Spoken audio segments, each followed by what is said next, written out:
many different capacities. In a sense, Leland is an old friend of the school.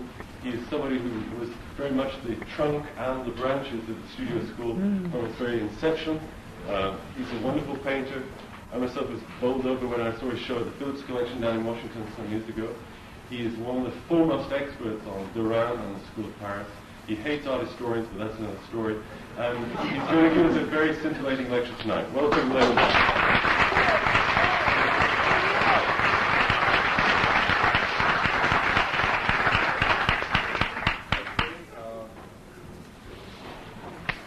Tom and Rob. Actually, I want to dedicate this lecture to Carroll Janis, but he put on such a superb show. It's on now at the Janis Gallery. It's so beautifully fixed, so beautifully installed, and it brought all kinds of memories back to me. And it has four of my favorite artists. It has, of course, Leger, Mondrian, and Giacometti. And well, there's so many things that come through my head when I look at some of these works. For instance, I remember this one, this art, I saw in Meudon. I saw when Art showed it in his garden, and he said, Michel Souffort. Now, Michel Souffort is sort of a commissaire of art. He's sort of a thought police. What you can and what you can't do. He said, Michel Souffort was here yesterday, and he said, I'm getting too close to the Louvre. What do you think? And, what am I going to say? What do I think? I thought it was a beautiful thing, and I thought it was what an asshole Souffort was, of course. But I mean, he was telling that to Art. But it's a strange attitude, isn't it? Now, Carroll has this beautiful Giacometti next to beautiful Mondrian. A little anecdote about this. My old pal, the painter Charles Marx, was holding the bucket of wet plaster when Giacometti was working on this figure. And as Giacometti reached in with sort of a meat cleaver and with incredible dexterity, incredible rapidity, slathered all the way up. He came up to about here. I can't reach, but he came up to about here with a horizontal. It was here, and you get that vertical, you get a little opposition. And he just blew his tongue. God damn it! It's this much too off. It's off this much, Whole thing had to go. Get it out, take it out, knock it all down, and build it up again. Anxiety with which he would establish the verticals and horizontals, and how he constantly, with Mondrian, it was never a question one felt of, such as Kandinsky. I don't really want to put down Kandinsky. He was really a great artist, but I guess I don't have that visceral feel for Kandinsky that I do for Mondrian. And with Kandinsky, I feel he's an intellectual and a man of great talent. Mondrian, I never felt was intellectual. If I read what he wrote, it's like a Calvinist tract. I got to tell boys are dead, boys dead. The paintings, they're so bloody alive. And I can see right away, this is a nice juxtaposition there. But also there's an opposition. There's a tremendous opposition. Because anyone who spent any time talking with Alberto Giacometti knew a key word with him, and that was resemblance. He sought a resemblance. He was after a resemblance. And anyone who visited Mondrian or his work knew that Mondrian, above all, wanted to avoid a resemblance. Now let's get, I'm sorry about the quality slide. They shot in a hurry two things from Carroll's across the brochure. The next three, please. That's a bit better. Okay. With Mondrian, you wanted something as self-contained as possible, right? A self-contained object. And of course, it refers to what's around it, in a sense. Everything does it. And we are all part of nature. We can't do a painting. We can't bake a cake. We can't do a goddamn thing without being part of nature. So that's a given.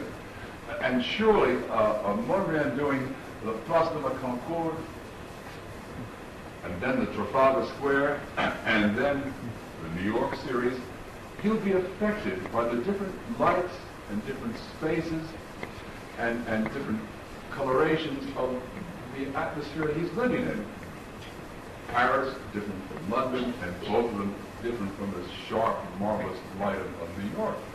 And that affects you right away.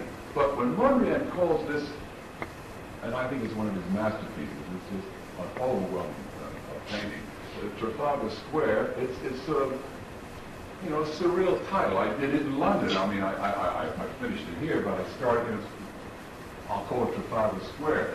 But he doesn't really want any resemblance to a landscape. And he doesn't want to bear the responsibility for a resemblance to a landscape.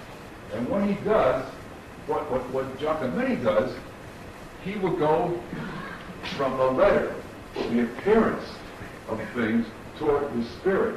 Mondrian wants to make a leap right away toward the spirit. It's a very, very different attitude, even though both have such great authority. I mean, in the Mondrian, when you go to the Museum of Modern Art and you see what happens with this sort of exhilaration of right angles that occurs in that, you know, it's amazing. The way he'll hold that red, make them like an express train here with the two reds doing that. Or the same thing with the blue doing that. Or yellow up there, moved over here and coming out here, and then it's a miracle. It never fails rather, to turn me on when I go to that room where Mondrian is, and I sit in front of Trafalgar Square. I mean, it's always such a monster accomplishment, let's say. But how different the attitude is from Giacometti. Giacometti, who, as precise, I mean, you must realize, with both of these artists, everything depends upon the efficient use of the plastic, you might say. That is, the efficient use of the means of sculpture or painting. And in the Giacometti, you can see how this business about that Charles Marx would talk about the taking down of an armature, you can see how much it meant to Giacometti getting the space from here to here, and then here's the breast, then the breast like that, and then the thing here, and how you move back and forth, and it becomes marvelous. It's a marvelous piece. And of course, I've already spoken about the Mondrian. Let's go a bit further. Let's again make the next two, please. Now, Mondrian, I feel, always was a painter. Whether this very early Mondrian, at the beginning of the century, this watercolor, to the very end. Now here, universities and I might differ on this, I've always felt in the New York school, and this school, I used to pitch a lot with her about the New York school, because I feel it sort of left, how can I put this? I never was turned on by the New York school. I never really respected it. I felt that say, Guston got much better in his later paintings, but when he was doing representation, it was absolute junk. And I feel that when Bill de Kooning did a drawing of the Elaine de Kooning and hoped it was going to be like Mr. Ang through Mr. Gordon, it was also, I felt, junk. And Bill de Kooning got much better. And the same thing with Klein. These landscapes around Pennsylvania are pretty junky. They all sort of worked against painting in those things. But Mondrian was a natural painter from the beginning. But now look at the difference here. You've got really a nice Mondrian, and I'd be proud, boy, I'd love to be able to do a work like this, with that huge diagonal wedgy light plane up there, and the throw off the yellow plane here. Nice, it's really full of quality. But when you look at the Rembrandt right away relates much more to Trafalgar Square, to the late Mondrian abstraction we saw, than it does to this early Mondrian. Relates not in the sense that, of course, this, as in the Giacometti, he wants the resemblance, he wants a cottage. He's really digging into the person and that. leading on a half door, the cottage, the trees, the ground, and everything else. But unlike the Mondrian, his means, this early Mondrian, his means are so, again, what a miserable word to use, efficient. I mean, if you see what he does, that right diagonal plane here, and the authority with which he makes that dark and the two darks here, and the kind of configuration he gets there, and how he'll build a half tone here, and have these two planes like that, and it's like, comes like that. The whole thing is just absolutely on the wing, sharp, and it makes the Mondrian look nice, but